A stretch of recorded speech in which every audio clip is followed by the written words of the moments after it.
Normally, you wouldn't think that something that happens in Japan by the Japanese will have an effect on Africans living in Africa.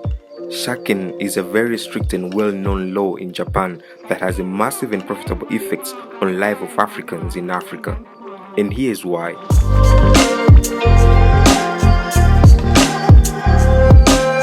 Before we get into the benefits of this law to Africans in the continent of Africa, we first have to understand what is this law all about. Shaken or Jidosan-ken Santoro Kusedo is a vehicle inspection program for all vehicles over 250cc, including motorcycles. This law was put in place by the Japanese government so as to ensure only safe vehicles are circulating on the Japanese roads. This means safe in terms of pedestrians who are also using the roads, the vehicle operators, and safe for the environment. The law has several testing procedures, including wheel alignment, brake inspection, suspension, lights, and the most important of all, carbon emission and hydrocarbon emissions. If a vehicle fails even one of the tests, it's rejected and deemed unsafe and will have to be refixed or classified as not fit for use at all. If a car emits even 1% more of carbon, it is rejected, and this is where most cars with more than 5 years fail the inspection.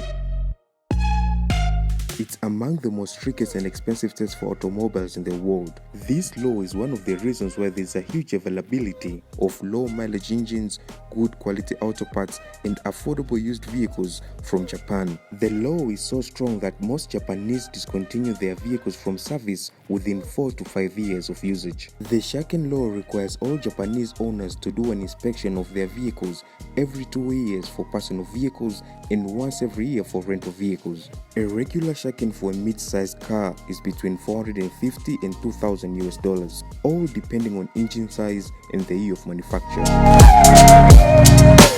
Now let's get back to Africa. Africa is the biggest consumer of second-hand cars in the world. Japanese used car exporters mostly consider several Japanese manufacturers which are perfectly suited for Africa users. Models like Toyota Crown, Premio, Prado, Mazda, Alteza, Toyota Hiace, Toyota IST, and many others. Most of these models are selected due to their fuel efficiency and durability. It is rare to see Japanese car owners stuck with a car that can be fixed, and in most cases, Japanese cars can reach up to 100,000 kilometers before any major repair is required.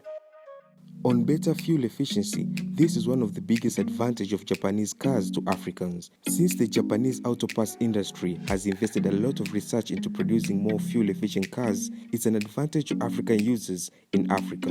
In most cases, Japanese cars could go almost 12 kilometers on 1 liter of petrol. Another major advantage is value for money. Japanese used cars are available at a very low cost, making them affordable to almost everyone. This means an African at a high standard of living can get his or her car with what he has, and an African at a low or medium standard of living can get his or her car at what she has. A consumer can select a car with the amount of money that he or she has.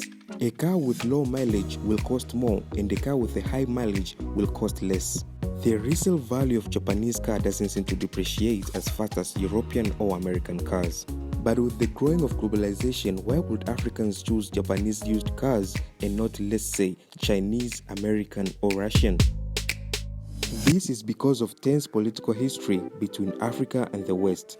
The non-interference policies of nations like Japan has been a magnet to many, and the most important of all, the popularity of Japan cars has made it easy to find cheap spare parts, and most mechanics in Africa are likely to know more about Japanese engines compared to any other engines. Thank you very much for watching this week's episode. We hope you learned something new. See you next week.